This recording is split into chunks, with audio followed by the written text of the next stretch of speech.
Where did it all begin?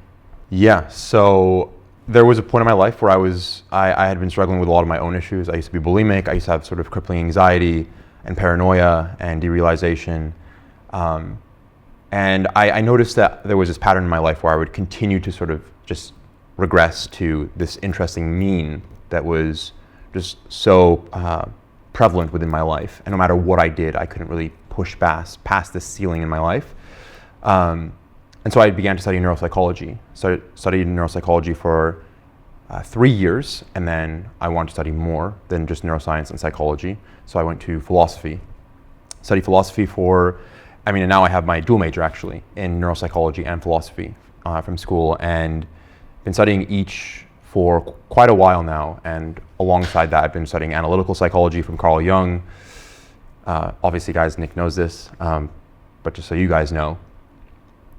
And Buddhist thought as well, Buddhist and Taoist thought, but a lot of Buddhist thought. I've been practicing meditation and contemplative, or just engaging in contemplative practice for a good period of time now. And I've sort of brought all those things together, and I think I figured out how to overcome this thing that we call self-sabotage, or this regression to this into this temperature that we find ourselves sort of always falling back to. So, yeah, man, really excited to talk. I believe that you have a very interesting story, and I also believe that a lot of people can get a lot of inspiration from your story. When did you realize it was important for you to share your story with the world? Yeah, I think something that I realized about you, and actually another creator, Dan Coe, and this is kind of what inclined me to work with you, and just having, you were really good at telling your story. That's one thing that I really noticed about you.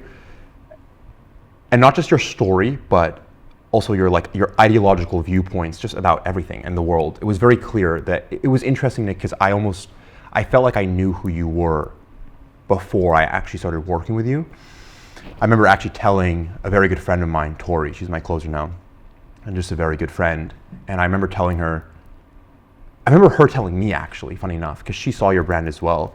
She's like, I think you and Nick are going to be very good friends. And I also had this weird instinctual feeling that I thought I was going to be good friends with you too. And look at us now, right? Like, we are good friends.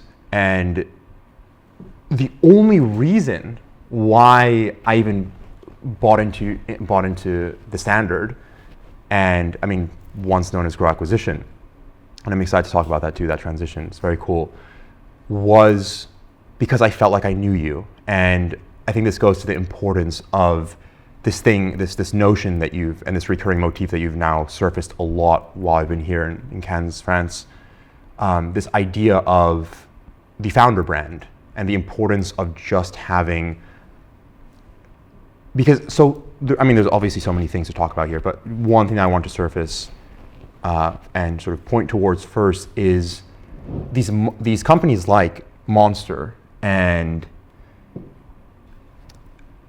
let's say Red Bull, and let's say just drink companies in general. You don't have there's this ambiguity, this word that I was talking to you about, this cloudiness around the brand, right? You don't know who they're not as personal, and there's as good as these brands can be, there's still this interesting disconnect that you feel. But as soon as there is, and this is something that I've learned from you, as soon as there is a face to attach to the brand, suddenly so many things begin to click in the buyer's mind. But what's also interesting is buyers don't even feel like buyers anymore. They just feel like they're a part of your community, which is another thing that I was thinking about at your mastermind, which is when you do have a founder brand, when you do have your own name that is attached to anything, you no longer have a sort of customer base. You actually have almost like an ideological community of people that you're speaking to, that know you, and that will move and transition with you into any direction. Yes. Any direction you want to steer them into, whether that's talent, opportunities, customers. Exactly. And this is huge, right? If Elon Musk were to restart, he's not restarting from zero, right? If Steve Jobs was still alive. But if Steve Jobs were to restart, he's not restarting from zero. He has this entire, just this history, and not only this history, this brand behind him, right? And no matter, this is also really cool. This just sort of sprung up from the unconscious, but people no longer ask, and this is something that I found myself sort of noticing when I was consuming your content, and just certain people's content who have a founder brand, is the question no longer becomes, what is this person going to sell next? Or what are they trying to sell me next? The question is rather, what are they going to build? Right? And I just want to be a part of it. Like, I just want to see what they're going to build. And this is something that I feel with you and with the Standard, where and I really mean this, bro. And I'm proud of you for this, but it's very cool for me to feel the sense of excitement around the Standard as well. Like, I don't know where it's going to go, but I know it's going to go very far. And it's very cool. And it's, again, this just comes from the founder, the founder brand, right? Like, I know who you are, and I know what you stand for, and there's this coherence, and there's this conviction around what you want to do, and there's a clarity where, the way that I kind of view it, and the way that I view you, and any person with a very strong founder brand, and luckily I've been able to create that because of you. I think I have a very incredibly strong community, to the point where if I just post once every, let's say, 10 days, I'll get 800 likes and 800 comments, right, on a post that I don't even intend to go viral at all. And the comments and likes will be almost equal for something like a CTA. That's how powerful a brand like this can be, and also adds this sense of safety. But back to what I was saying, something I was thinking about was, in physics, when people want to sort of visualize what a gravitational field looks like, you kind of just get this rubber mat or sheet, and then you put a marble in it, and the marble drops down, right? And the heavier the marble, or the heavier the object, the more of a well there is, right? There's this well. And this goes to something that you were telling me about, which is, not only do you have a stronger audience and more capability to do with the things that you can sort of sell to an audience, but in the people that you attract as well, right? And in the talent that you can hire, right? And this is something that many people who have worked with you have been saying, like Max, your videographer, and Lewis, and Chris, your COO and your setter, and Herman, where the way that I view it is, the more sort of conviction there is, and the more coherence there is, and the more clarity there is, and around a certain vision, right, around that founder, the deeper the well gets. And something important to understand about gravity and just objects within, let's say, the solar system, is the heavier they become, the more they begin to interfere with other things, right? The sun, for example, is very heavy. It drops into this well, and as a result, the Earth begins to sort of spin around it, right? And this is the exact same idea I see with the founder brand, where the stronger the brand and the stronger the sort of convictions one has and what they stand for, and the more clarity there is, the deeper that well, and the more you begin to interfere with these people around you, right? Suddenly you've just attracted someone like Max, right? One of the best, probably the best videographer I've ever seen in person, just suddenly begins to fall into your orbit. Exactly. Right? And importantly is a sun doesn't chase the Earth, right? It's just as a result of becoming so substantial and dense that the Earth just falls into orbit. And Max has his own brand. That's the crazy thing, right? He is someone who he doesn't need to work with you. He didn't need to work with you. I was at the Hormozy workshop in Las Vegas, and it's this exact same idea. I got the same sort of, the same idea from you, which is, a lot of the people who work under Hormozy at acquisition.com have exited 8-figure companies. 8-figure companies. They don't need to fucking work there, right? They're chilling. They're there just because Hormozy's vision is so substantial that they just want to be there. You know? Let's reflect on a couple of things, Yeah. because you mentioned it at the point where you talked about Max, but you mentioned it before as well. You mentioned you believe in the founder and you understand the vision, even though the vehicle of getting there is not completely clear. And that's okay, because even for me, what I'm gonna do to build the standard in the upcoming 10 years, Right. every single step of the process isn't clear for me. Yeah. But you still believe in it. and you still know that's going to work out. Yes. And every single person in my team still has 100,000% conviction that's going to work out. And that is the first step of building a founder brand. Yeah. Because you don't need to have every single part of the process figured out, but as long as the vision is there, when you understand what you stand for, when you know how to create a competitive advantage, and when you have a level of expertise or when you have a story to share that is valuable, you have something that others don't have. You have the same, which is very interesting. What would you say to those who have unclarity in the path of figuring that out, or what they should ask themselves to know how to get through that first phase? Because it's genuinely the first step of the process of positioning that you need to understand before you ever create content, before you ever build a media team, before you ever get a team like mine around you. Yeah, I think that's a really good question, actually. I like this one a lot. I think something that is interesting is any founder or any person that has achieved any modicum of success has experienced some sort of suffering or hardship, right? This is the number one. Is like, and that can be sort of converted or translated into a story of some sort. But and so for those who are watching this, ask yourself, like, what are the hardships that you've endured in life? And if you haven't endured any, go do shit. Like, go figure it out. Go figure out what you want to do. Go put your feet in the water, right? It's interesting. Yeah. To reflect on that. Yeah. Authenticity is the only way you'll win, because that's the only matter of how you can position yourself to stand out from the rest of the competition. And there are two reasons of why people don't do that. Because they're too afraid to share their true story, because it comes too close. So when they share their own story, there's so much fear, there's so much trauma that they're afraid to share that vision because of judgment. And the second reason is they might believe it's not good enough. They might believe that their story is not valuable enough because they start to compare it with other people. Right.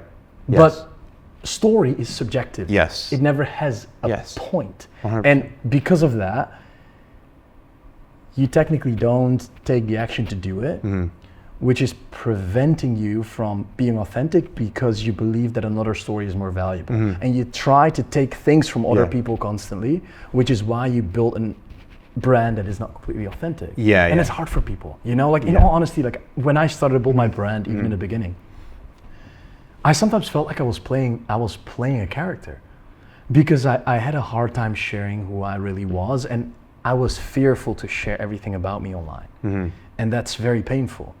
And that's very difficult. And throughout repetition, you feel like that you're playing a certain character. And I wasn't self-aware about the fact that I was doing that. You see where I'm coming from? And I believe that a lot of people go through that phase. What is your review on that? Yeah, I mean, well, what's interesting is it was as soon as you became more authentic with your content. It's interesting where the people can feel the authenticity behind, and we'll go back to that original question, but just a slight digression.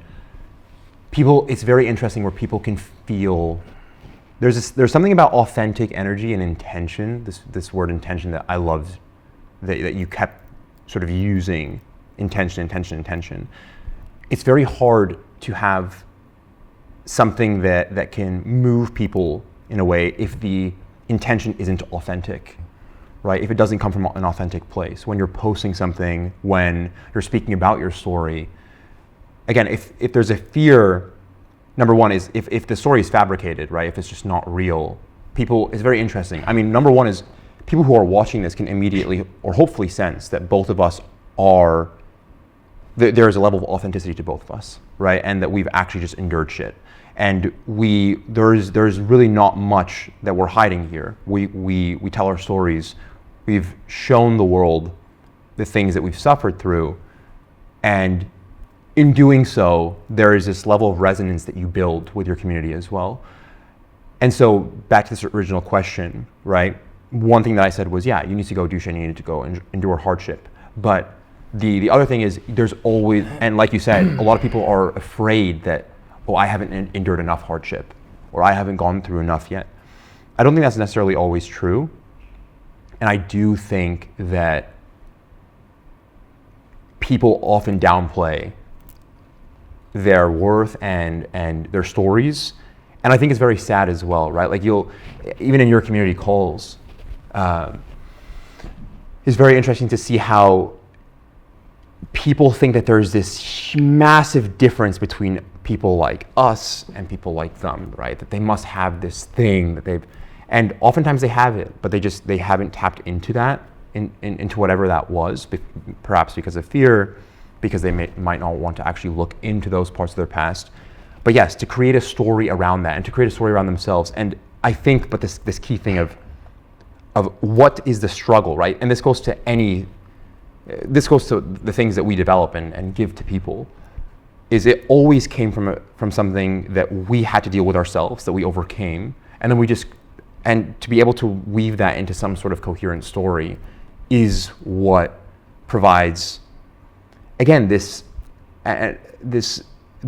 immunity to like mass distribution. This is another sort of thing that I want that has surfaced in listening to you more recently, which is many people are selling the same things, right? Many people are selling the exact same things, and when you have that founder brand, and when you have a sort of identity attached to whatever it is, you're no longer competing with you're not competing with anyone anymore. Exactly. There's no more competition. Correct. Right? And and it goes back to this idea where you can just shift and pivot as much as you want, and you just have an entire fucking community that's just rallying behind you. Right? And they're like, yeah, Nick's gonna fucking do a jet company. Okay, let's go fly on Nick's jets. Or Nick's gonna do let's say like an energy drink. Let's go drink Nick's energy drink. Right? Like it always follows. And this is the immunity that develops only when you have that founder brand. But again, and to come back to that. One valuable thing, I think, and I talked about this with the team here actually in the afternoon, is pivot. A lot of people think about making a pivot, whether that's attracting a different audience, whether that's transitioning into their $100 million, that is transitioning their niche into their $100 million brand to whatever. But it doesn't matter the point. Just pivot in general. Everybody in life has external and internal pivots. Right. But a pivot is seen as a statement. A pivot is seen as, I do something right now, and I'm going to do something different from tomorrow. But a pivot isn't a change. It's a change over time that takes time. It's a process. You're pivoting every day because you're learning, you're growing, which is very interesting to realize, because the point that you make is very valuable. I sometimes ask myself the question, I say one thing, it's like, an audience isn't people who watch you. It's people who know you'd never stop. And where that comes from is what you said in the beginning. You believe that the Standard is going to be a big company because of the founder's name. Yes. Even though you don't know the exact vehicle to the exact destination. Yeah. But throughout the process, you'll make pivots to get to the destination. Yeah. And in all honesty, one fear that I had as well to make this pivot that I'm doing now. I'm playing with my hand. You were flipping me off. Oh, really? Yeah. Okay. Go on. No, but one thing that's genuinely interesting, and I was kind of fearful in this, fearful for this in the beginning. Wait, look at my hands. Yeah, sorry. I go. One thing, we can keep this in, it's funny. One thing that I was fearful of in the beginning is, this is a bit... Wait. Okay, we'll be fine. The interesting thing is time frame. It's a process that takes time, and that's the pivot you make. And when you're growing and you're constantly moving internally and externally, you're pivoting. Yes. So a pivot technically never has an end destination as long as you keep improving. Right. Because you're constantly pivoting. But most people see a pivot as a statement. Yeah. And the reason why that's so valuable is because, as I said, an audience is people who notice you'd never stop. And what does make people notice you'd never stop? It's a vision. Right.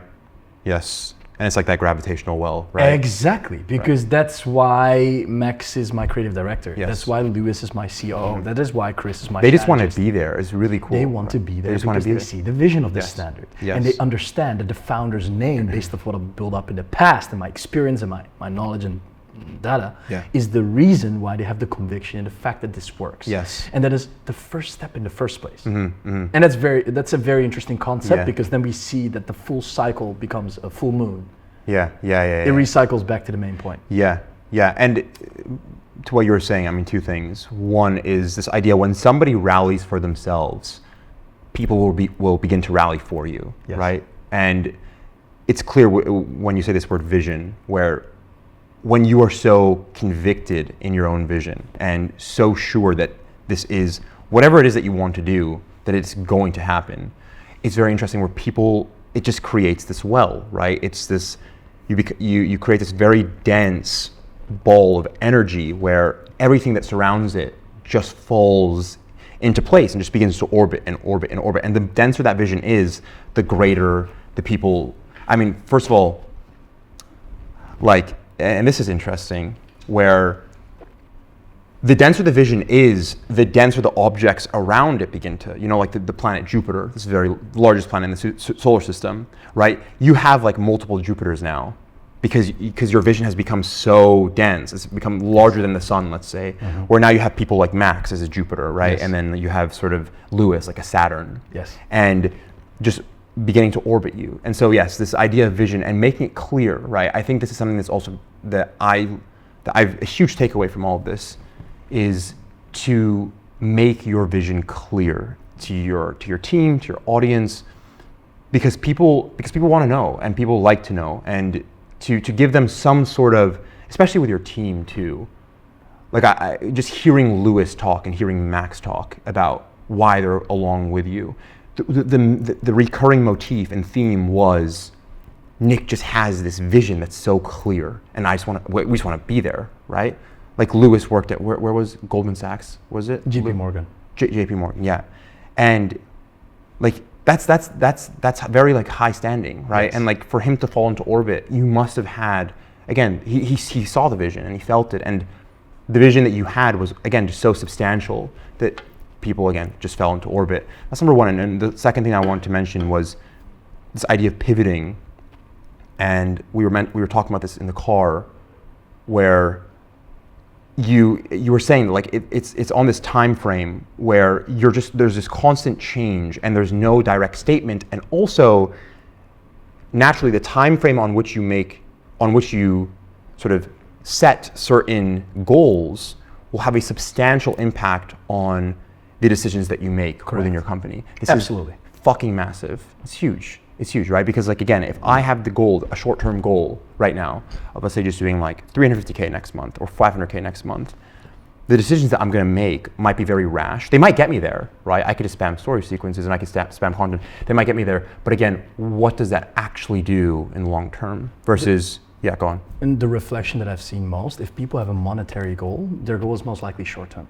Yes, I love that you said this. Yeah, as long as you remove the monetary aspect of things, yeah, they'll desire to think long-term, which is the reason why they make more money. Exactly. Because their goal is not the money. Right. Their goal is to actually create longevity in the business that they have. Yes. Which is 100%. the reason why they are substantially more impactful. They're making better decisions and they take better action. Yes, and as a byproduct, the money comes, right? Like one quote that a lot more money comes. Yeah, if you think like that. It's very interesting. There was this quote, I might be paraphrasing a little bit here, but money just has this profound way of finding excellence, right? Money finds excellence. It's not that you find the money. It's when you become an excellent person, right? An anomalous person who has achieved that very high standing in whatever it is, level of expertise, a high level of expertise. Naturally, money will just, again, you create this well, this very, very dense state of energy where everything flows into it. Not only people, not only customers, and not only people that you can work with, but money as well, right? And so, and yeah, I love that you responded to a person's question in your mastermind when he mentioned a monetary goal, because you asked him like, what are your goals? And it's such a clarifying question, right? You immediately can tell where someone stands on a calendar, right? As soon as he said, yeah, I don't know what it was, 100K or 200K per month, he said some sort of number. And in my head, you were sitting at the front and I was sitting on the side, and in my head, right away, I had that same internal monologue of, he's on the short term. Like It is. it's just and that's the first thing you said, right? You just told him straight to his face. It's like it's a short. It's like as long as the goal is monetary, you're just gonna fall short, right? I drink this because of Aamer. Like he got me on this shit. Yeah. It's neutral. Yeah, So yeah. I've converted Nick to Monster. it's like this is like I've never drank this in my life. Yeah, I know. Like this is like crazy. It's a drug. It's literally a drug. I know. I'm telling you. But yeah, this and there was one more thing I wanted to mention. Yes, right. A perfect example of this, and someone that I like to mention when it comes to short-term and long-term goals, is Charles Darwin, the person who sort of materialized the theory of evolution. This guy didn't have on a set date that I'm going to figure out why these birds look like each other by September 30th of whatever day, right? It was his life's work. And if something is your life's work, that by definition means it can't be on a calendar because it's your life's fucking work. It's your life's work, right? And it was the same thing with Charles Darwin, right? He founded evolution because there was not this sort of arbitrary goal of setting it on a certain short-term time frame or that he needs to sort of make a certain amount of money from his theory. It was something that he had been so devoted to, and he had this vision, right? He had this vision and obsession with what he was doing that naturally the theory of evolution just surfaced, right? Exactly. And it's the same idea, and something that I've taken away as well. It's interesting because sometimes I think about this process. True obsession can only be created from the things that are scarce. And the reason why that is because money is unlimited. So you never truly feel fulfillment or obsession around creating it because you know there's not enough of it. That's very You see what I mean? Wow, that's very interesting. But Yeah. time is scarce. Mm-hmm. You'll know you'll die one day. So you'll also always associate the duration of something or want to get things done quick or want to things done with speed because you know that it's scarce. Which is why there's a level of obsession to it. Right. I reflect it like that all the time. It's like very interesting. Yeah, that is interesting. It's a very interesting process. Yeah. Yeah, no, I don't really have much to say to that. I haven't thought about that, but that's very interesting to think that, the reason why, because it is interesting. Like why is obsession created? Because one thing that is very interesting, a lot of people tell me all the time, Nick, I can just genuinely see that you're passionate about what you do. Mm-hmm. With you, that's neuropsychology, right? Mm-hmm. For me, that's brand. Right. And I can speak about this for fucking 20 hours a day. Yeah. Oh yeah. Right? Yeah. Like even us, we can have amazing conversations. We can sit here for 4 hours now, and we can have the most valuable piece of an asset online. Yeah. And it's just a natural fucking conversation. It's like a natural conversation with zero script, no problem. Yeah. Because we are naturally obsessed with what we do. Mm-hmm. Yeah. And one interesting thing is some people try to project to say something or be someone that they aren't, which is why it can naturally reflect on content. And before I want to go into team with you, because I find it very interesting to see how do you hire talent, build a media team, or create provision of a team around you as a founder brand to have the ability to eliminate yourself. How does content play a role into translating this vision, this story, everything that we just spoke about in the last 30 minutes, 45 minutes, to actually practically creating content? Yes. So, I mean, I think you said it very well, right? When you are naturally obsessed with something, and I love how much you love it. It's so good. It's so good. I know, it's incredible. One of those a day for me. But yes, so like you said, when you have this ability to talk about something for 20 fucking hours, as you say, right? There is first of all, the content ideation process is going to be very natural, right? You're just going to have this, again, your unconscious mind, something that I speak about a lot, is almost just saturated with ideas. Yes. Where and you talk about this too, right? Where you just, on planes, you'll take time, I'll never forget one of your stories, you love the quiet in planes because you can just ideate, and some of your best ideas come from being just in a silent plane. Correct. And the reason why is because your brain has something to chew on, right? Which is also why, very interestingly, boredom isn't always good for everyone because some people just don't have anything to chew on. Exactly. Right? And as soon as you have something to chew on, as soon as you have an obsession, that's such a good point. Yes, your brain will naturally gravitate towards that, right? So when I go on walks, all I'm thinking about is like, like how neuroscience and analytical psychology are overlapping, and I'm fucking having all these ideas. I'm writing them on down on my phone. Because you have something to chew on. Exactly. Your brain just wants it, That's right? super true. Yes. And so, and as a byproduct, that translates into, there's so many things that I want to talk about here because it was really good what you just said. So number one is this will make the content ideation process a lot easier with or without AI, right? Because again, like you and I use AI very similar. The raw ideas come from us, right? AI is simply just a tool. And something that Dan Koh says that is, I think, very true is AI makes dumb people dumber and smart people smarter, right? Because dumb people just don't want to use any fucking part of their brain. And so they let AI do all the heavy lifting. But then the smart people who have the raw ideas themselves, who are naturally obsessed, who are chewing on these ideas, and they feed it into AI, it's now like this almost this mental sparring partner. An amplifier. Right, exactly. And that is the difference as well. And so like the content ideation process in all aspects becomes so much easier. And number two, and something that you said, is it reflects in your content whether or not you have this obsession, right? It's so fucking clear. It's so funny. People who lack obsession and who lack expertise and who lack these very imperative things that one must have when it comes to creating a long-term vision, if they don't have those things, people fucking see through you, especially in a podcast. Especially in a podcast. Yes. Right? That's where you just don't want to play fucking games anymore, right? You get someone on who doesn't know their shit. If you didn't know your shit, you're fucking cooked. You have to go by a script. It's very clear that clearly we're not going off a fucking script with the monster, right? But like seriously, it's very clear that we both can go. We recently signed a deal with a client, a new founder, Yeah. that runs a very big energy drink company. No way. It's Oh my a god. good story. Good shit. I didn't Good even talk shit. to you about that. I didn't talk to you about that. But yes, it's this. I'll reflect on this, yeah. okay? Because I completely agree. A podcast is the true proof of the level of Exactly, expertise that yeah. people It's have. raw dialogue. Because this is the thing. You got to think on your toes. People tell me always, how do you communicate so well? But the ability to constantly have the ability to talk about something Yes. cool Yeah. that Yeah, you genuinely obsessed with, that you genuinely love to talk about, comes from a level of expertise and experience. It has nothing to do with communication. Yes, nothing. Communication is just the way you translate it to Exactly, people, yeah. the voice that you the use, verbiage. the volume that you use. Yeah. It's easy shit. Yeah, yeah. But you can't communicate well if you don't know shit about the topic. It's like forcing the B without having the A. It's like forcing step 2 if you don't have done step 1. Yes, it's so true. So true. That is a very interesting level of proof, and that's the easiest way to see if you can trust someone. Yeah, yeah. Especially within the context of a podcast, right?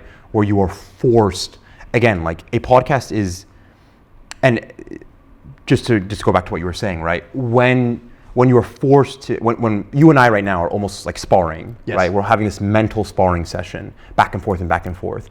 People who are not obsessed are going to be shit sparrers, right? You're almost going to get bored with them. I send one punch and you just get knocked out. Whereas you and I continue to go back and forth and back and forth. Exactly. And this is how, and again, this is why it's so important to know what you're fucking talking about, right? And to actually do the thing and to take the actions that are necessary to build that level of expertise that will manifest in something like this. The right? analogy that you're giving is very interesting because I can give you a left punch, a right punch, but I can also give you a kick. So the interesting thing is you can see people's authenticity, but you can also see people's conviction behind their expertise. Yeah. You can see the expertise itself of what they're talking about. Is that actually trustworthy? Do you believe that they know something about the product or the vision or anything that they're talking about? Yeah. And there are so many categories to it where you can decide a level of trust with someone. And that is such an important topic though. Yeah, no, and I think this is the way to do it for anyone who's watching, is just go and find any video, again, like Nick said, any long form video of the person that you want to perhaps buy from, and if you have a podcast, fucking watch the podcast, see what happens when they get asked the hard questions, right? Or when there's a little bit of silence and then the next conversation starts, where it goes, right? And if it, again, like these sorts of conversations that we're having, how they're just going in so many random directions is such a good indicator that you know what you're talking about, right? We don't need to stay on a fucking like, I'm swearing so much, but we don't need to stay on because it's annoying, right? I'm almost annoyed by it, not because I see it everywhere, where people try to stay on this sort of bounded path and that they cannot escape. And Aamer, you have to say this and this and this and this and this. We didn't have any fucking talk before this. You literally just told me, like, let's just talk. Like, let's just talk about like the importance of the founder brand. That's it. That's all Nick said. I was like, yeah, let's do it. You know, like, that's it. That's literally it. And we've been here for like, and we've been preparing for this, but we haven't prepared at all for 6 days. Like, we've known this is coming for 6 days. Yes. And we haven't said a fucking thing about it. Shit. Yes, we've been driving go-karts. Drinking Monster, driving go-karts. Yeah. Playing hide and seek tonight, by the way. Exactly. You have to tell everyone. Yeah. Everybody gotta get ready. Yeah. We're gonna play hide and seek in this fucking castle. It's gonna be But fun. that's the thing, right? And that's the beauty of it is Bro, like, it's genuinely, there's just no pressure, No. right? Like, that's why, like, the whole time too, I let would me just, tell you one thing though. yeah. Something that's very interesting. I was very chill before the mastermind. Mm-hmm. And interesting thing is, Chris, my strategist, said to me, he was a little bit stressed. Lewis, the CEO, was a little bit stressed Right. because we didn't have a plan. Mm-hmm. We didn't have a plan at all. Mm-hmm. And I haven't even told you this yet. The interesting is, Nick, he said to me, we were at the kitchen, he said to me, I love Nick, this. why right? are Yeah. you so calm? Like, why are you so happy? We don't have a fucking plan. You have 25 people that paid you an insane amount of money for this mastermind in Monaco, and you're chilling here like there's no fucking problem going on. Mm-hmm. And I said, Anything like, you have to fucking say I said, is going to be valuable. you're right. Yes. I don't have a plan. Yes. And I've never feel more fucking comfortable not having a plan. Yeah. Yeah. Because I was so confident that I have the ability to speak my own truth, right? And have the ability to translate my context of the things I want to talk about to these people. Because I don't have an expectation of the outcome. That's the next thing I want to talk about. Yes. When you don't have an expectation of the outcome, most of the time, you'll talk about the most truthful things, and that becomes the best content. So let me give you an example. True. When I am As talking to any client or any founder on the mastermind, I don't care if I satisfy them with my answer. I don't care if they feel like that they have gained the right answer for them, because they're asking a question, Yes. meaning they have fear behind a certain topic. Yes. If I believe that I can give them clarity through a truthful answer, I did my job. Yes. Even though they might don't like to hear the answer. I Yes. know it's the truth, and it's sometimes difficult for people to accept the truth. Just like the one guy who wanted the monetary goal, right? But you can't satisfy everyone. Yes. And if you can internally respect yourself, if you can internally be satisfied with the way you speak to people, and you know that every single fucking time you're doing truly the best to truthfully answer a question with dedication, with intention to people, you know you're doing the right thing. And that is the exact confidence that translates to people. Yes. Which is why at the end of the event, maybe every answer that I gave didn't make logical sense to people, but they knew truly that I gave them the right answer. And they were the best moments. They were the best And moments. they were the fucking best moments. Yeah. These moments are the best moments. And they're the ones that you're going to see on for Instagram. content. Yeah. These Exactly. are the moments that We said it. that make people feel that we're trustworthy Yeah. the way we do things with the team. Yes. Yeah. And with the way I give answers Yeah. to people. No, it's the exact same thing with my community as well. It's so funny. The most meaningful moments of my lectures, when I talk about neuroscience, philosophy, like just overcoming self-sabotage, or when I just kind of like, I have whatever I need to talk about and the important things to speak about, but then when I just sort of go on my like digressions and I just go fucking yap about whatever, my students love those the most, right? Like that's where they love it. That's where they're like, oh my God, Aamer's like actually just gonna just go into like La La Land, because my La La Land is what people want to actually know. Your La La Land, what you think about all the time when you're fucking right, when you're right about to go to sleep, is what I want to actually know about as well. Yes, like these, and there are obviously important things that you have sort of, that you want to speak about, but these things are often things that I can just find on your account a lot easier. It's what I really want to hear, and what really comes, the value that comes from these live events or from lectures, right, that like I host, are the moments where you go off the script, right, where you don't have, again, like you said, this inherent goal, because as soon as there's a goal that you need to gravitate towards, There's always a right and wrong. Yes. Because and there's a bounded like track that you have to follow. The interesting right? thing is, somebody on my team said, okay, but Nick, you're so chill, but what if it goes wrong? It's like, wrong? Yeah, exactly. Like, is there a wrong or a right? Exactly. Like, You're implying there's a right. What determines that an event went right? Yes. That's subjective. Yeah. Is that based on what data? Yeah. Yeah. Like, what did I have to speak about? yeah. Yeah. Because some person might like it, some person might not like it. So if you don't have an expected outcome, and you know that everything that you do throughout this process is a confident reflection of your internal self. Yes. You know that you're doing the fucking right thing, Yes. and you'll know that it will go well. And people feel it. Exactly. Yeah. Exactly. People feel it. Yes. People just know. It's just so much more meaningful that way, right? You So don't interesting. want to hear. I don't want to hear what every other fucking entrepreneur has to say, right? I just don't really like, because and that's not what I want to hear from you either, right? When you give the unorthodox answers, the ones that are sort of slightly like, you have to be like, wait, where did you just go? Those are the ones that really like, that's when it clicks, right? The guy asked, well, you asked him again, what are your goals? 100K per month. Most people are like expecting Nick to say, okay, well, you need to do X, Y, Z to get 100K. It's like, bro, get the 100K out of your head. That's not how this works. That's not how the long-term game works, right?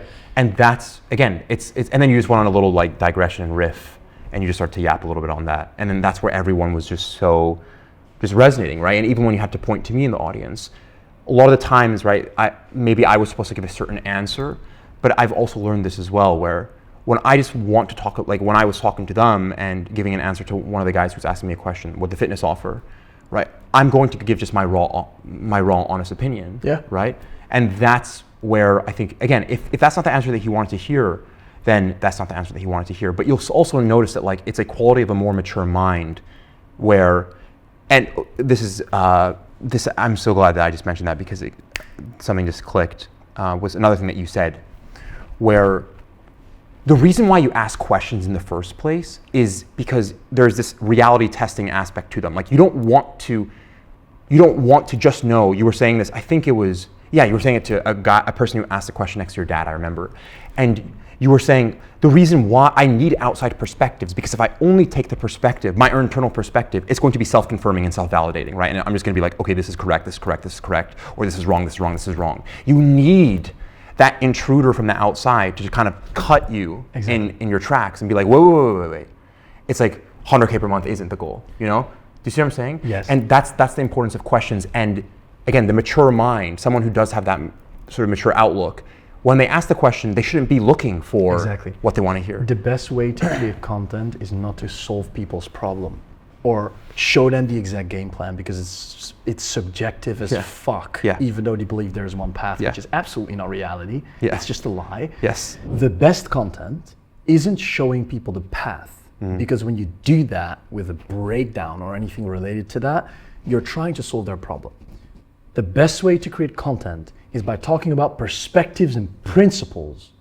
So you help them solve their problem, and they can form their own outcome or their own perspective or their own vision around your principle or perspective.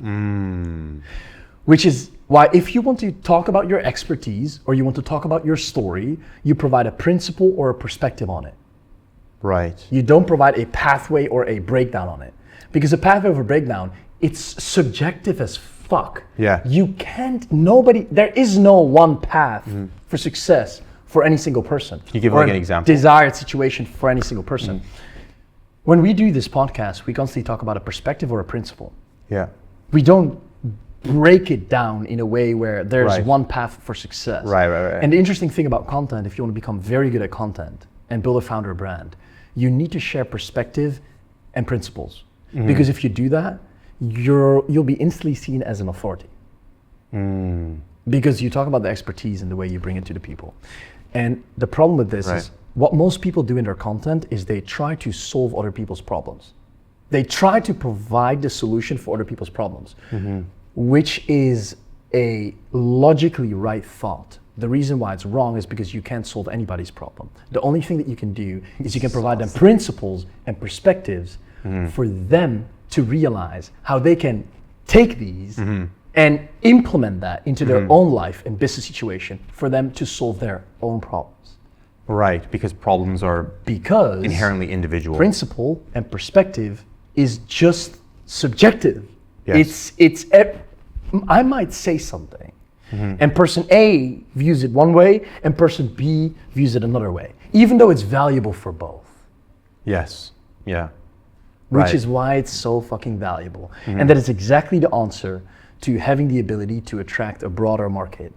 Because you're not providing one solution that fits one category of people, you're providing a principle or perspective Right. to a big amount of people. Wow, And yeah, because that's you good. do that, Yeah, this is really you good. have the ability Yeah. to help people solve their problems. Right. Oh my gosh. That was, no, it like clicked. That's fucking good, bro. This idea that principles and perspectives almost transcend boxes, right? Where when you give the, oh my gosh, this is so good. This is so fucking good. Seriously, I just learned something, guys. This is really good. It was something that I guess I was naturally doing, but I didn't realize why, which is when you try to break something down, because I always had this aversion, right, to like giving like just very sort of robotic breakdowns of a certain thing, like for example, let's say shadow work or whatever. Whereas just giving a perspective, giving a sort of important perspective and understanding of why, of the why and the what behind these things that we talk about, you are now speaking to the larger whole of people, and they can take that, oh my gosh, yeah, I can see it. They can take that principle or perspective, as you say, and different people can extract different parts of it for their own problems. Exactly. Because everyone has different problems that are super individual and specific that might require different perspectives and principles that you can take from. It's almost like you have this big container, which is like the perspective and principle container, and people can just take from it as they want. Whereas if you have a solution container, it's a very small one that only a few people can sort of. That's so true. Yeah. The interesting thing is if you provide a breakdown or a pathway, Yeah. and you do that to a big amount of people, to an audience, most likely the entire part of the process won't feel related. Only certain touch points throughout the process will feel related to the audience. The rest feel alien. But it won't trigger them enough for them to feel related to that exact topic. Right. Which is why it will never be a solution to their problem.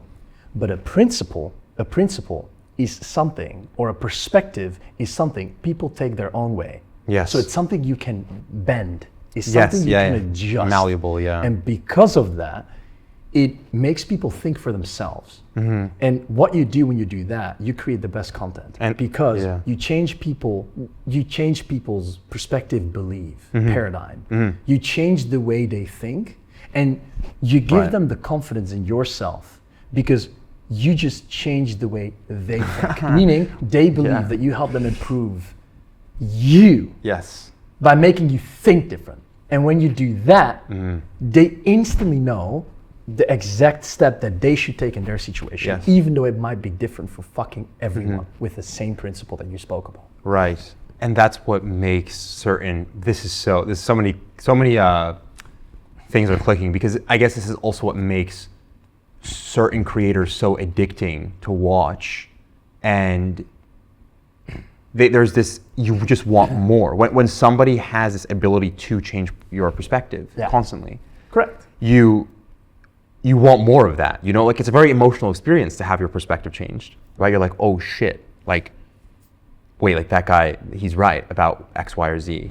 And suddenly you want that feeling again, and you want to know more about what they have to say. Because when you talk about principle and perspective, you build an audience with intention.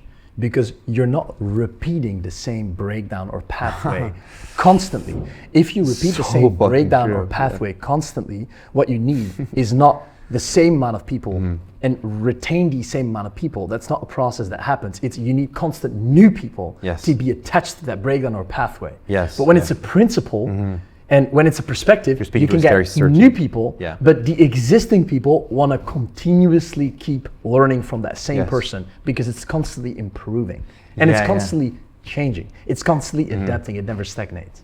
Which is why a real audience is built, because a real audience is built out of longevity. A real audience is built from the people that want to keep watching you. A real audience is built from the people that keep trusting you. And the more time that they spend with you, the more, the better they trust you. Yep, I agree, and I think I like this idea of, again, you build an audience with intention. That's just so important, right? Like it's so interesting to see how when you give perspective and principles in your content, because again, I didn't really know the exact why behind why I had such a good audience. I know that the things that I was speaking about were very important and they were resonating very deeply with people. But now when you really force me to think about this, and this is why I enjoy these conversations with you, it was because there was this consistent offering of perspectives and principles rather than that are so sort of universal and timeless and don't exist within some sort of constrained box. And yeah, when you do that, the type of person that you attract into your audience and that becomes a follower is very different from the other type of person that otherwise would have followed, right? They have, like you said, the intention to continue to watch you, the intention to buy from you, Yes. right? It's a completely different type of viewer versus the people who like just the breakdowns. That's so interesting because I've never liked watching breakdowns either. I always have enjoyed the people who offer perspective. And this is why like Hormozy is such a captivating figure. Because like even in the podcast where you see him speak in his most famous clips, it's always these very, very broad ranging principles and perspectives that even he gives on business, which don't even need to be applied to business. They can be applied to fitness, or they can be applied to fucking whatever aspect of your life. They're very, and that's what makes him such a captivating and sort of a figure with such gravitas, right? So no, this is fucking good. There's no saturation to a principle or perspective. Yeah. Because you can view, if I give you a perspective right now, Yeah. you'll have the ability to find a solution with that perspective to your problem. Mm-hmm. But you might be able to use the same perspective in a year from now Yeah, and for something find else. the next solution. Right.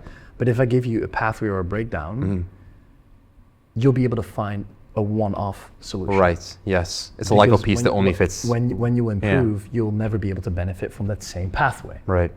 Yeah. It's like a puzzle piece that you can't really do anything with other than just put it in a single spot in the puzzle piece. Yeah. Fucking love it. I know that you want to talk about team as well. Before I want to go into team, Yeah. I believe that a creative mind is nothing is nothing without execution. I think execution in content is extremely important because it's the reflection of what actually gives you the information that you need to build up an audience that is valuable. To build up an audience that connects with you and to create content. What have you seen and what would you say is one of the most important things when it comes down to execution? So forget the ideation part, forget the what do you stand for part, forget the founder brand. What is immediate when it comes down to execution? We focus a lot on creating YouTube videos because they actually provide people an insane amount of value. It maintains retention and it gives people the ability to see who you are as a person, which then reflects into short form content. And right now, most founders create that content on Instagram, which is very valuable. What do you think are the 3 most important steps when it comes down to execution? Executing on content, actually like doing it. Yeah. And then after that, the next step comes team. Yeah. How do you have the ability to remove yourself out of that execution process to just have an idea and it gets distributed? Well, that's so funny to say that because I was going to say, just seeing you and your execution process is very cool to see. Like you have delegated the different aspects of executing to different people where an idea becomes material so quickly.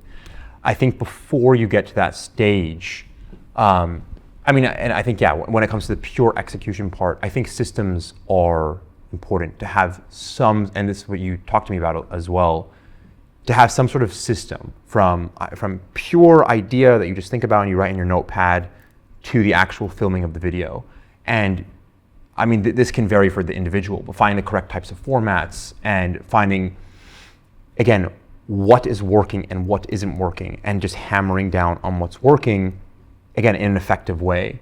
When it comes to 3 steps, I think, number 1, I think like the very primary step goes back to what we were saying earlier, which is having a real sort of domain and depth of knowledge when it comes to whatever you are doing.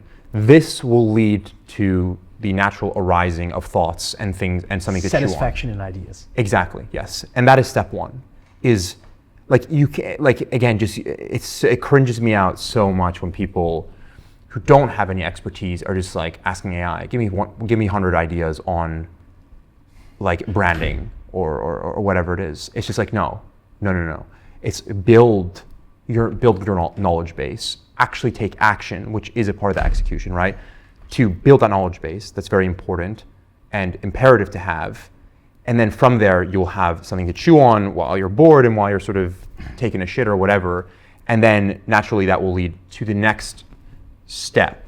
The next step is now converting that into, well, I would say some sort of level of copy, right? And this is, again, The strategy process. yes, the actual strategy process of creating this idea and how am I going to actually translate this into something that someone would actually want, something Tangibly consume. Yeah. yes, and want to watch. And again, the ways that this can look is different from choosing the actual what's going to be said and how it's going to be filmed and so on and so forth. One important element I want to add to Yeah, this, which please. is very important. We always start by the longest form piece. What people Yes. do is they just try to segment it in different ways. Yeah, I love Which is these one of the days. most stupid things, because you can use one big piece of content So true. into 4 different variants. Yes. And the most important thing, an element around this, is that first of all, you save yourself an insane amount of time, Yeah. because the distribution level becomes minimal based on the fact that you produce one big piece of content and it'll be distributed into other forms or pieces of content. Yeah. Shorter form, longer form, different format. And the second level is you imply the same message over and over again into the audience. One of the most important things that you need to do if you want to build a valuable audience is talk about the same thing over and over again. Yes, oh my gosh, People 2 very believe important things, yeah. That talking about the same thing over and over again will make the audience bored. It's exactly what they need to trust you. Because one thought that founders don't understand, that try to build, their name is their most valuable asset, that try to build a founder brand, is they hear their own thoughts 20 times more than the average person in their audience does. I love that you say this. This is one of the biggest insights that I ever had in one of your lectures, actually. It was in one of your group calls.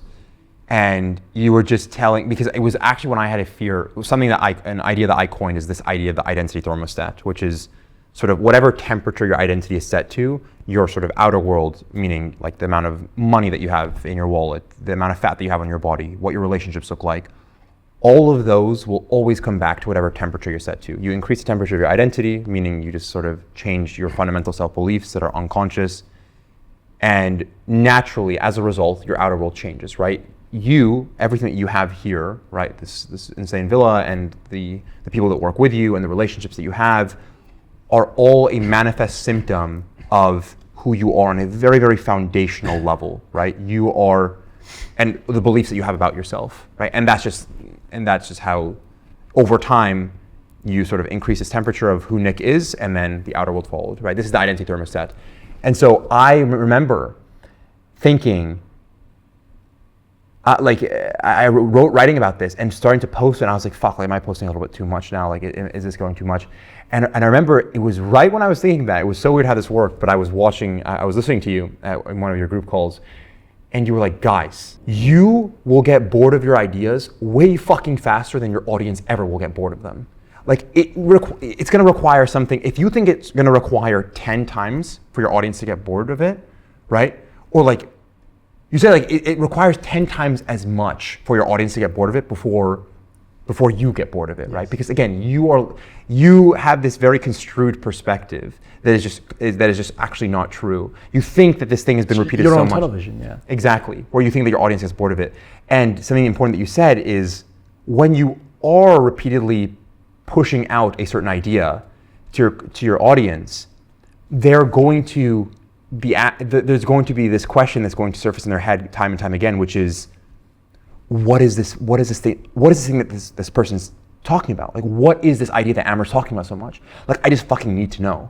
I need to know this thing Nick is talking about. Like, if you're gonna, and this is something that happened with your stories, where you were constantly saying the same idea on several stories over and over and over again, and you're repeating it over and over.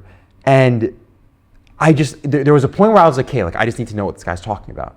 And that's when I sort of like moved down the funnel, right? So it was that was, I think, very, very important for me to understand through your content. And number 2 was, and this other thing that you mentioned, which is and something that I'm glad that you mentioned, which is starting with the long form content, and again, like in the systems process, and then moving that down, or dividing that up and segmenting it into different forms of content, right? So I think both of those things that you mentioned were very true, but they both resonated with me a lot. And again, this idea of burnout, right? It's very easy to burn out if you're doing things the wrong way. If you're trying to do 50 reels over and over and over again, or just like, like days of recording 30 reels, let's say, you're going to burn out so much faster than just one really good conversation like this, which really requires no effort from either of us, right? Just a yogurt and some Monster.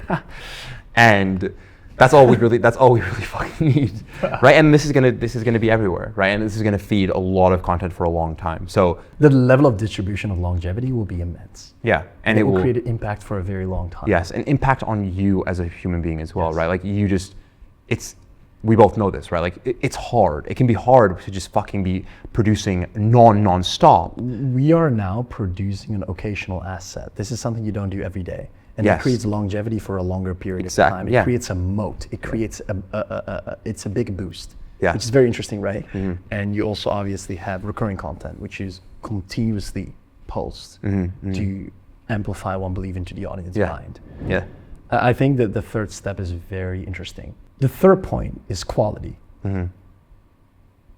What I talked about before. Quality is subjective. The end goal that you try to create and the angle that you desire and the pathway of your brand determines your level of quality most of the time. Meaning some people want to attract customers, some people want to attract talent, some people want to attract investors. And the interesting thing is, one thing that I see a lot of people do wrong is if they post a video and it didn't got a lot of views, they get affected emotionally by the end result of that video, even though they intentionally know that quality is the determination of their outcome, which is getting customers, investors, or talent. And the amount of views has nothing to do with the outcome. Why do you believe, and what have you learned over the past couple of years from detaching quality, detaching any form of, how can I say this? Detaching any form of view count from producing quality. Yeah, no, very clear. And the reason I'm saying this, bro, one thing, is because you consciously know that you try to optimize for quality and you know what quality means for you, even though you still feel shit when something doesn't get good views. Yeah, of course. People still do. So why does that get affected by your emotion, even though you know that your determination of quality, which is extremely fucking subjective, still might hit your goal? Several things. This is a good question, and I like that you ask it. You can look at it from a more objective standpoint. You can look at it from the perspective of the long-term vision. I'll start with the more like tangible things. When my closer, Tori, when she's on sales calls with people, and sometimes she's curious, like what sort of sprung your interest with Aamer, the amount of people who like say, it was this one Twitter post Aamer posted like, I don't know, 6 months ago that has like 34 fucking likes. I'm not even kidding. Like I've had several people go to this one Twitter post, like I don't even know which one it is. It's like so old. And they'll be like, it was just so good. Like I just really enjoyed that post. Or people who will go to like the most the depths of my Instagram that I don't even look at anymore. And these old Twitter posts in the old Twitter format. If you look at my Instagram account, I have this sort of new Twitter format that I use, which is like nice and aesthetic, and it does very well. But I also used to have just like the OG, if you guys know, TweetPic, which is like this website used online to convert Twitter posts into IG format. And the amount of people who will read those that are so, what's the word? Just old, right? And with very few likes, and it didn't do well, or even more recently, right? I'll still post clips of this one podcast that I've had, And it never, and I know that it's not going to do well. Like I know this is not going to hit the algorithm because again, I'm not optimizing for a hook when it's just the middle of a podcast. But I've been lucky to be able to separate this, Nick, to be honest, where when I do post these podcast clips, I've completely sort of foregone the notion that this might do well. And I'll post a clip knowing that it's not going to do very well, but the amount of people that tell Tori, there was this one clip of Aamer, this one video, and I'll check which one it was because I was curious. Tori tells me, and it has like 132 likes, right, with like 4 comments. And it was like, and this person was like, it was just so good. Like what he was saying was resonating so much. Again, this question, Nick, of, and I want to say one more thing after this, which is the long-term vision aspect, but what are you optimizing for? And so this leads into the next sort of segment here, which is, when you have a long-term vision, be very fucking careful with what you post. If you are optimizing for purely view count, it's so easy to optimize for views. It's so easy. It genuinely is. If I wanted to create a hook, right? It could be any hook. It could be one of a car crashing into someone, or it could be me doing something stupid, whatever it is. I'm no longer optimizing for my long-term vision, for my long-term brand, for my founder brand, right? I don't want to be known as someone who is trying to just again, hooks are very important. We know this, but that's not the point, which is like purely just like clickbaiting or whatever. That's not what I want. I want content that has depth and substance to it. And you'll see that these people with 800K followers, 900K followers, whatever, and you look at their brands and it's hollow and it's empty and you can feel it and they don't give a fuck about what, and they start with the cringiest entries and it's like, sure, okay, it's very clear you're optimizing for views. But and again, the content itself is very superficial. But then you'll see some people, the guy that you were showing me right before we spoke, with the very interesting, what was his name? The very interesting Instagram. I forget what his name was, but you were just showing me him. And you were showing me, and you're like, Aamer, look how interesting this guy is, what he's saying. And he didn't have many likes. And I was captivated by it. I was like, I need to follow this guy. Like, it's so good, right? That's who you're converting. He's bringing people like me and like you who are ICP as fuck, right? And just like good people to have in your audience at all times, right? So this is the thing. It's like when you're posting stuff like that guy, who gives a fuck if you're not doing super well when he knows. Yes. And this last thing I want to say, and it goes back to something that's very old for me, which is such a high amount of my followers are verified, right? And this is something that you always showed me as well. Is like, look at the quality of followers that I get, right? And you show this to your audience. Verified. Yes, right now I'm like at a slower period. I'm not posting as much. I'm very intentional with my posts, right? And the quality of my followers is just so high. I have a real audience and I can see it. Like, oh my God, these people who are following me are like info owners and whatever it is, and mindset coaches and people with psychology backgrounds and people with big audiences, and I'm not optimizing for the views, right? So I can disrupt this. I can erase this thought for anybody forever with one exercise, and that is visual representation. As an example, go to watch a football match. Go to a football stadium, 50,000 people. That is the amount of views that you get in a single month, which is very low. You understand, right? Yeah. When one YouTube video gets 1,000 views and a couple of reels get 5,000 views, you hit 50,000 like within the first 2 weeks of posting. Yeah. Go to a football stadium, watch a football match, and you'll see all these people in that stadium. That is the exact amount of people that watched your content in just 4 weeks. Lowest, like worst case scenario. Okay? Like for us, it's like the amount of people that would watch it in like a half day. Yeah. But you get the point. Yeah. Meaning, you just need 1% of these people to believe in you, to trust you. And when that is the case, which is 50,000 people, which is 500 people is 1%. Yep. 500 people will be able to become your customer. Yeah, that's all you need. Which is absolutely ridiculous if you think about it. Yeah. Because if you do optimize for a customer, if you do optimize for talent, how high is the chance that just not a few people out of these 50,000 people would want to become your best talent, would want to become your best customer, would be that investor that would give you millions of dollars for you to develop your Vision. Yeah. You see where I'm coming from? Depending on the founder, brand, and what your vision is, and the character that you want to build, and the people that you want to attract. But I always use that visual representation example because if I just give the number, you won't be able to visualize it.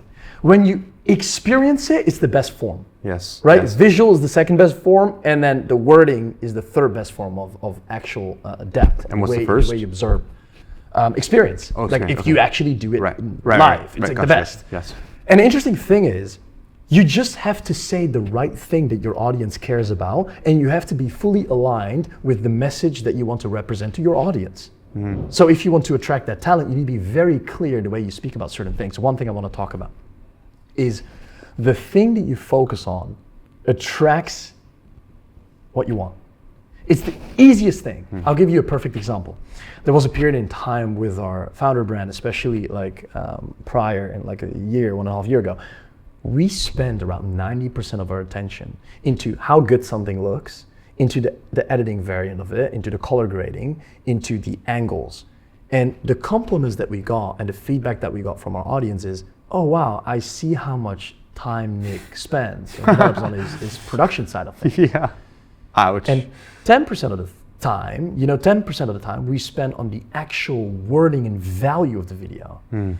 And this was for a period of 3-4 weeks. Customers still bought. The interesting thing was, they bought because of the wrong reasons. Yeah. Which is very, very valuable, which is such valuable information. Oh yeah. Meaning, what you focus on is directly the message you bring to the market and the way people respond to that message. And the easiest way to figure out the message you should portray to your audience is by being as clear as fucking possible. So good. I love it. The easiest thing. Yeah. Somebody asked me a question on the mastermind 2 days ago. He said, what is the one thing that you might regret or you would have done differently? And I said,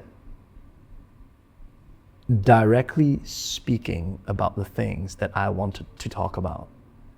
And he was like, fuck, that makes so much sense. And it sounds so easy, but it's so deep when you genuinely understand what I just said there. Yeah. And it's so valuable. Yeah. So good. To So understand that one principle. Yeah. You know what I mean? Directly speaking about the things you want to talk about, because that translate pure authenticity directly to people's soul. Yes. And that's exactly what they need to create that trust. Yes. And if you do that to a small group of people, we're talking about a small group of people, but a small group of people is technically an entire fucking stadium when it comes down to reach. You will have the ability to have a small group of these people to fully trust you and fully believe in you. And that's the only thing you need to give yourself a massive kickstart. That is the only thing you need if you have a founder brand that is very valuable with a level of authority to go to the next level. That is the reason why I decided to develop the standard and why I got to this vision in the first place. Because I believe that the way we do things right now is the most aligned with the way we provide the message to the audience.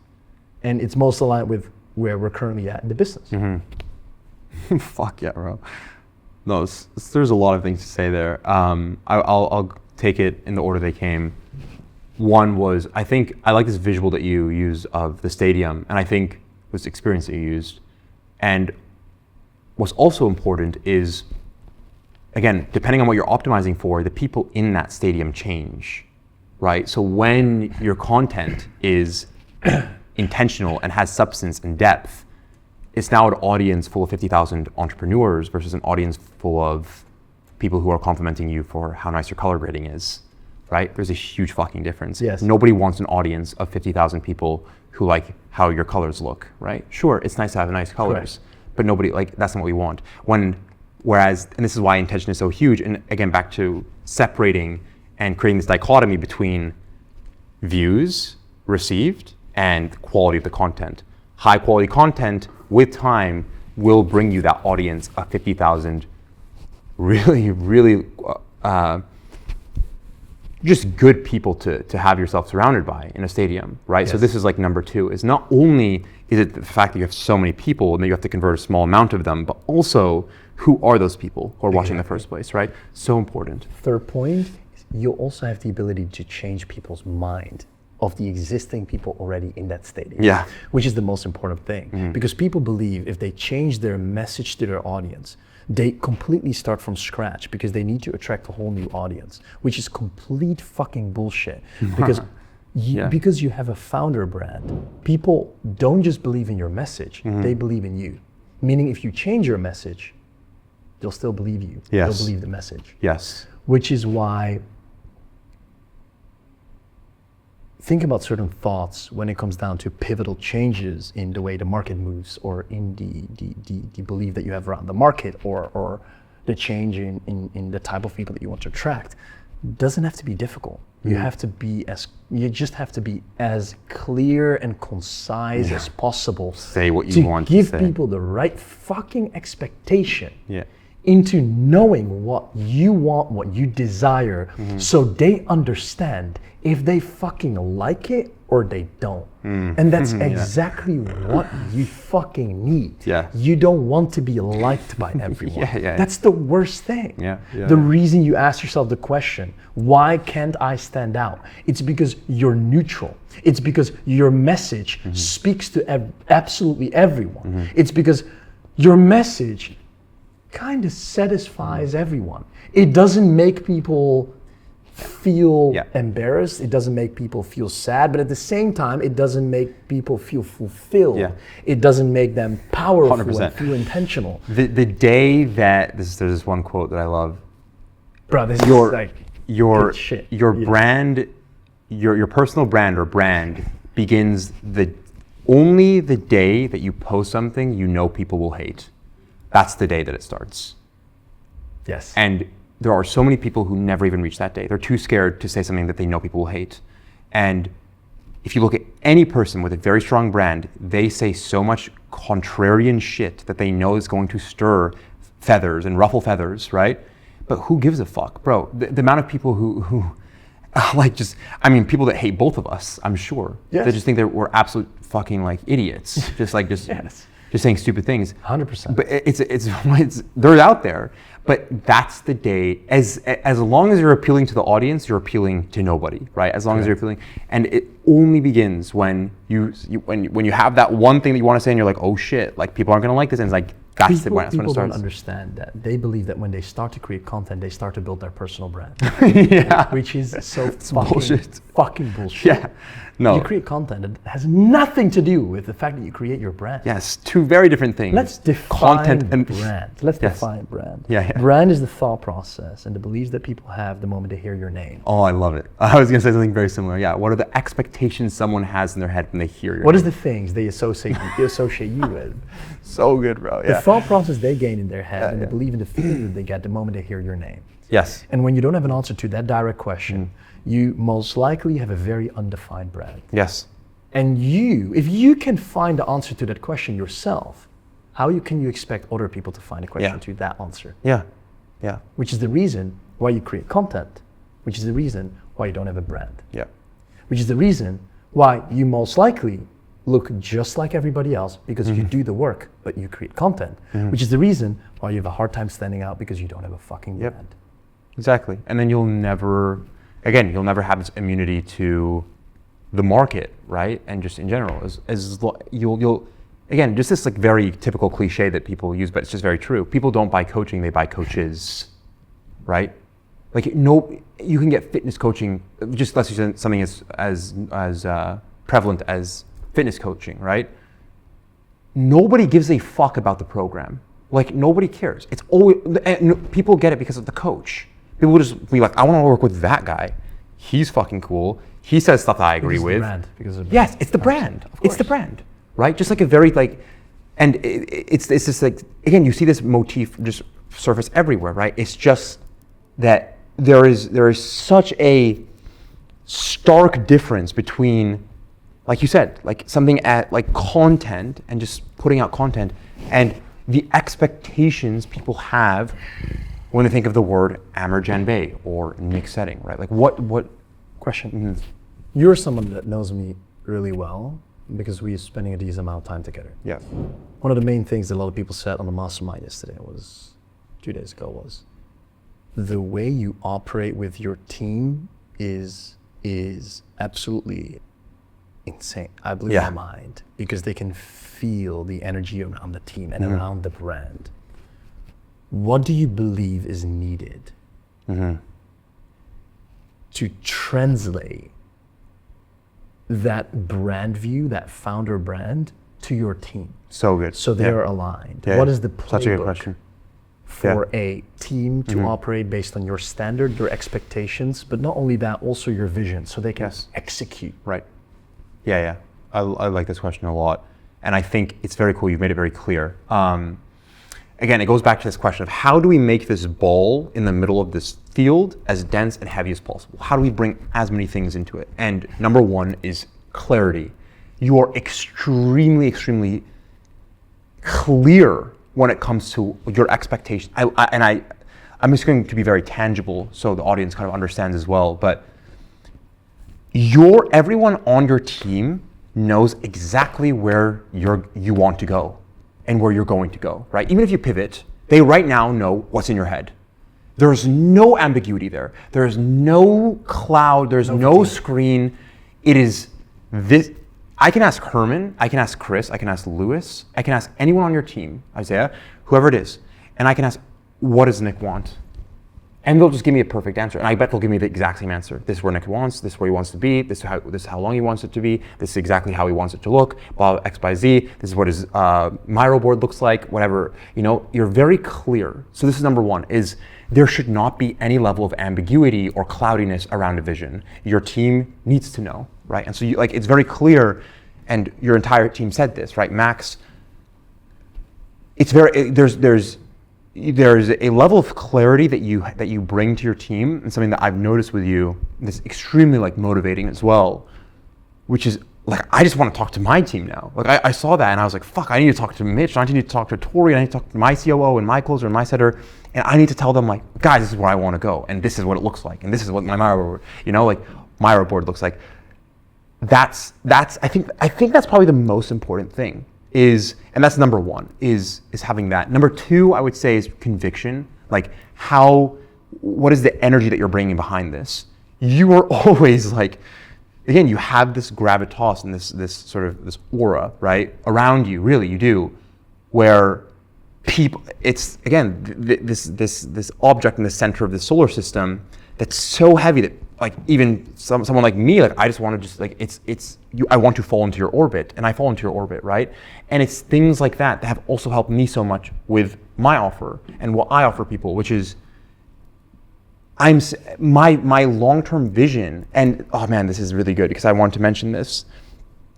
I think something that differentiates people like us versus a lot of people who are just sort of selling offers are the fact that there is always a longer, greater vision that is so much more substantial. With me, for example, my end goal is not sort of Instagram, right? It lies far beyond Instagram. I've told you this. We were talking about it at the pool, but I want to be a PhD, and I want to continue to study philosophy for the rest of my life, and and analytical psychology and neuroscience. Author. Right? And I want to be an author, exactly. And even you remember it because you could feel that I was just so convicted in these things and obsessed. And in virtue of having something like that, people are like, fuck, I want to be a part of this. I want to be around Aamer. I want to be around Nick, right? It's when you have that thing that transcends Instagram. And I think this is why people who are just stuck on the Instagram sort of wave of, let me create an offer and let me try to just sell as much as I can, and it's when you ask them what lies beyond it, they don't know. And because of that, it's like a marble instead of a fucking big rock in this thing, right? There's no gravity around it. You're not pulling anyone in by that. They try to fatigue their audience as quickly as possible because they're optimizing for a short-term gain. Exactly, and this goes back. If you built an audience in the first fucking year, you shouldn't be selling absolutely nothing. Yeah, you should just be providing value. Yes, you should just be showcasing what you can do. Exactly. To build trust with people. Yes. To showcase your value to the market and people, which is what makes it very valuable. And the sad thing around all of this is there are so many founders making hundreds of millions with their brand that don't have a founder's name, that don't have a name built online, which is why they're missing out on so much opportunity. Yeah. Even though they have such a fucking powerful story to tell. Yeah. They have such a important obsession to share. They have such a valuable vision to showcase to others. Yes. Yeah. 100%. And that's just a missed fucking opportunity. Yeah. Yeah. And it's a tragedy. One of the It is a tragedy for sure. And I think the fact is that when you do have that identity attached to a brand, that founder brand attached to something that you've built, this goes back to the very beginning of our conversation and to what we were saying, which is you no longer have an audience of buyers or just like customers, and you have an ideological community, right? And people who see so much more than, again, like even the brand for, like, I think of, like, for, I don't know why I'm thinking of this brand, but Patagonia, they don't have a founder brand person, but you can see that Patagonia is about so much more than just being like I don't know if you know, Patagonia has like the mountains on it. Right when you think of Patagonia, you think of like mountains, and you think of people who are climbing mountains. There's a vision that lies beyond it, right? Same with big brands like Nike, for example. When you wear Nike, like there's something that comes with wearing it that is much more than just the swoosh, right? The swoosh means so much. And you can create that exact same feeling with the founder brand, right? People see so much further. They're no longer buying, don't buy Teslas because of Tesla. They buy it because of fucking Musk. Yeah.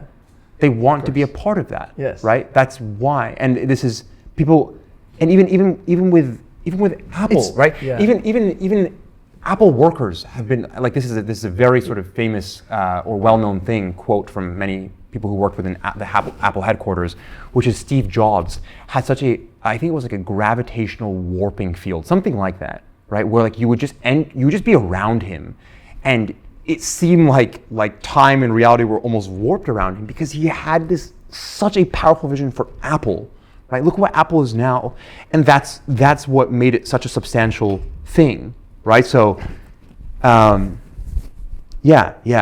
the level of depth that goes underneath attracting talent that people don't understand. People ask me, Nick, how can I get a creative director, or how can I build a media team like you? Because I see you've helped Aamer, or you've helped Daniel, or you've helped Ibrahim doing the same thing. It's because the depth of work is done by each individual like you guys. Yeah, exactly. And then the offer of representation of, listen, hey, I need someone, that's the fucking logical, easy step. That's super simple. That's just doing the job post. Yeah. Right? Yeah. But that's the most boring answer that I can give that has no substance to it. Yeah. Which is why everything that you just spoke about is such a valid point into knowing what you need to build for yourself to let anybody else amplify who you are. Yes. Because no one will come in your team, join your team to solve your problems and boost your business. Yeah, fuck no. You need to have the ability to be very clear on what you want. You need to understand how to solve your own problems for somebody to be part of that vision and amplify it even faster. Yeah. Nobody can expect, when you attract talent, for anybody to come in and solve your fucking problem. That's absolutely impossible. Yeah, and that goes for life as well. There's just no magical other that is going to sort of enter life and save you, right? It's one of the big illusions that we have. And I like the fact that it's interesting you use Daniel's name and Ibrahim's name and my name. It's funny because if anyone here speaks to Daniel or Ibrahim or me or Nick, I think you'll quickly get you'll feel what I feel when I'm around Nick or Daniel or Ibrahim, which is this gravity, this field, this gravitational field that has been almost warped by this very energetic, dense presence, right? And this goes for when I've spoken to Daniel and Ibrahim as well, right? That's step one, is to have that vision that you have so much energy behind, and that you are rallying yourself, or where you are rallying for yourself, right?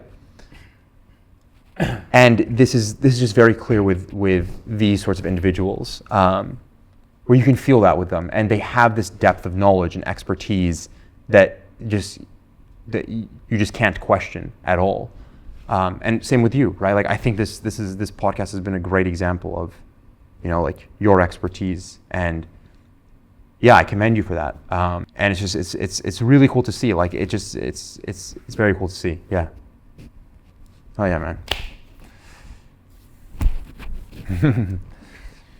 I have one other question though. One thing I genuinely believe is you need to be able to let go of control as a founder. Building a founder brand is one of the most valuable assets you can build. Yeah.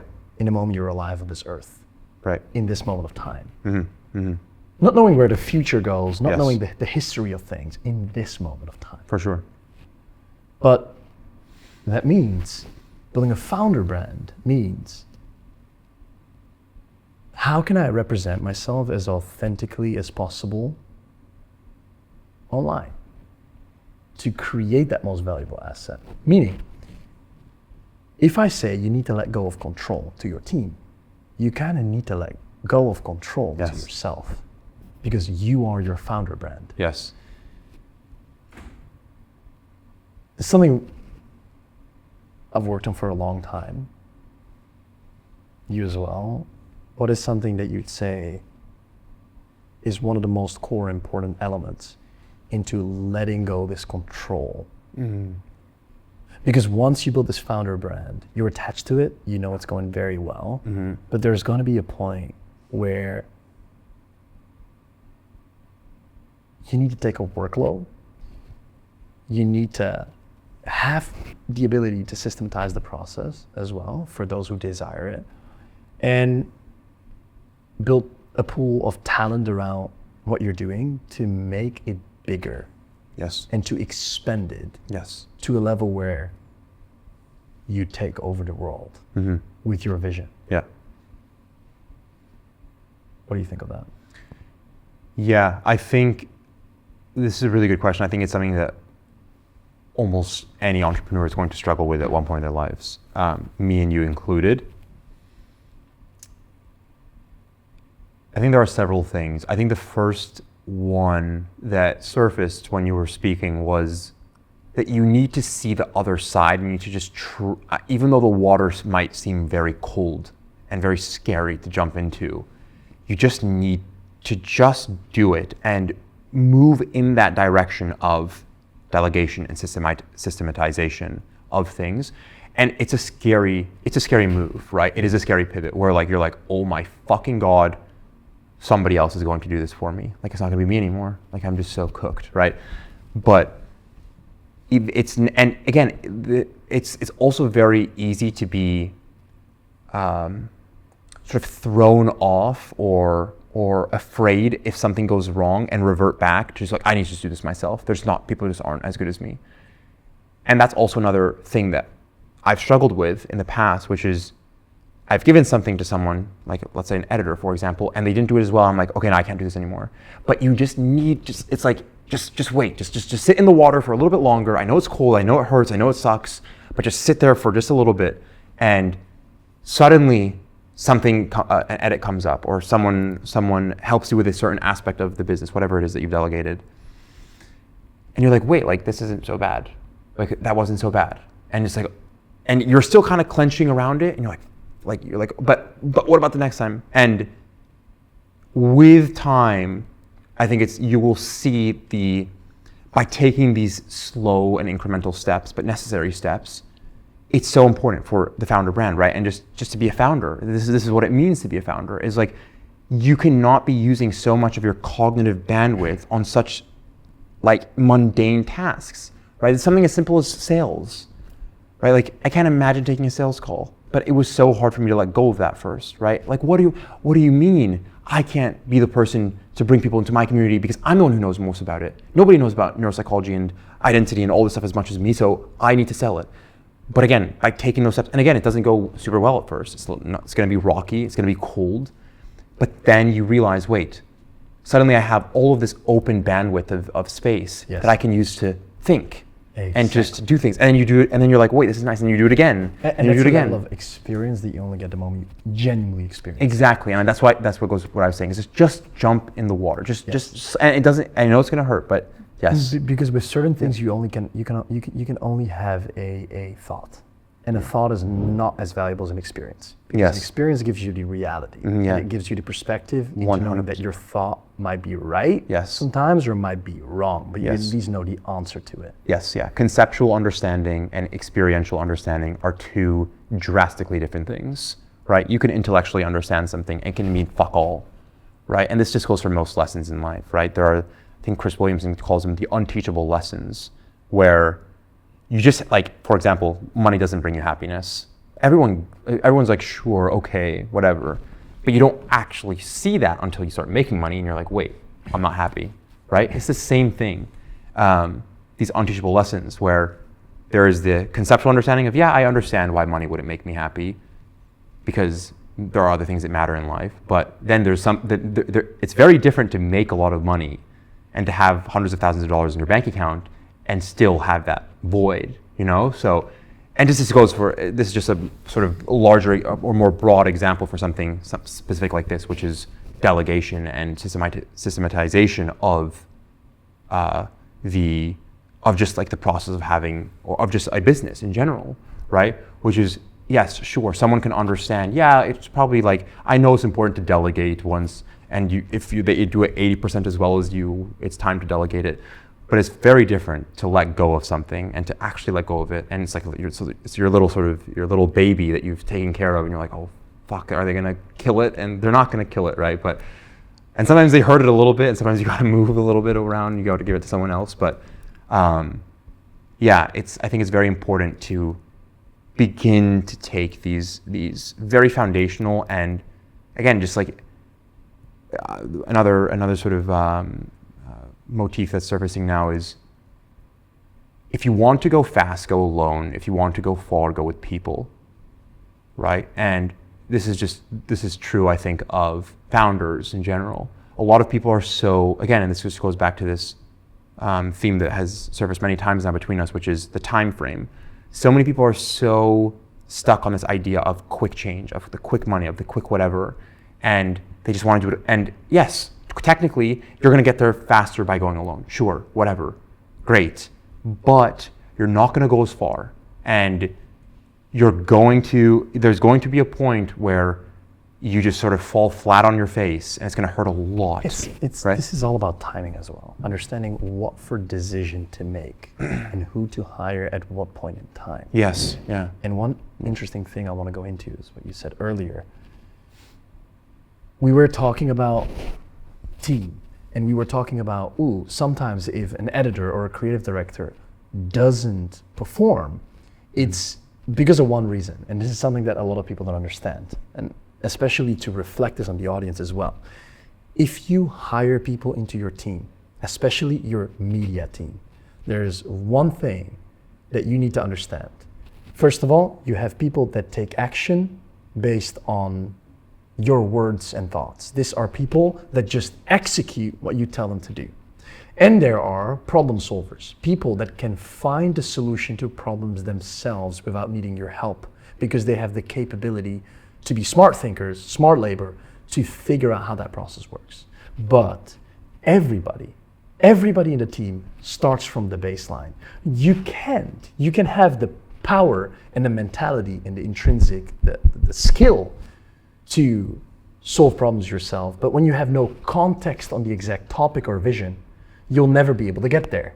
Mm-hmm. So first, understand what type of person you have in your team. It's like, is it the person that constantly needs to follow a process, is a follower, or is it a person that can ultimately solve a problem themselves and has a leader mindset?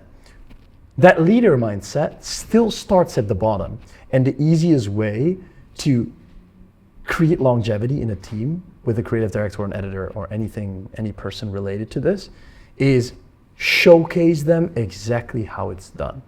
Genuinely, it sounds so simple, but when I showed Max exactly how I wanted to have something done, he got it done exactly that way. Yes. So I created a vision board. I said, this is the process of wording of how we structure things. This is the process of how I visually see the editing happening. This is the process of how I visually see the subtitle and the thumbnail and et cetera happening, which costs you a little bit of time. But throughout that process, they can follow it. And because they have a leader mindset, they'll have the ability to constantly improve on, they constantly have the ability to improve based on it. You see where I'm coming from? Yes. And that is one of the most valuable one of the most valuable plays to improve your team continuously, to create longevity, and for them to have the opportunity to genuinely understand what you're looking for in your founder brand. Right. Because in the beginning, I said, Max, what you're doing now, I don't like it. I don't like it at all. And then I said, and I was like, you know what? I don't think Max is the right person for me. And I was like, I have never shown Max how the fuck I want to visually make it look. Yeah. I never said to him, I want it to be exactly like this or this or this, because I haven't pictured that vision in his brain. So the same way as it works with the first understanding of the vision as a founder for your founder brand, it works as the vision for your content with your content strategy. And the moment I started doing that, even for my editing team, the editing team, they don't have a leader mindset, they have a following mindset, which is completely fine. But if you showcase them how you want to have things done, which is something that Max takes control over, they can just exactly follow the steps into how Max wants to have it done. Because Max has that leader mindset, meaning I can showcase him my process and he can elaborate that energy and he can express that energy to the rest of the team, to the people that have a follower mindset. And it's the easiest way to get your team aligned with your vision and what you want to do. And when you do that, you recurringly build a brick on top of each other to get your team to amplify your current brand into what your vision is, and your satisfaction levels will constantly be met because you genuinely get your team to create shit you love, and you'll never be disappointed.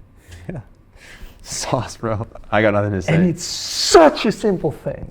And it took me 3 months to figure this out. 3 months. Because the only belief that I had in my own brain is this is not good enough. This team is not good enough. This person doesn't fit me. This is not good enough. So maybe it's me. Maybe it's me. It's always you. It's always the founder at the end of the game. Nick setting everyone. Easy solution though. Yeah. I'm gonna clip that last part for me right now because that was so good. I don't really have anything much more to say than that. I think you summarized it perfectly, bro. Thank you for your time. Thank you, man.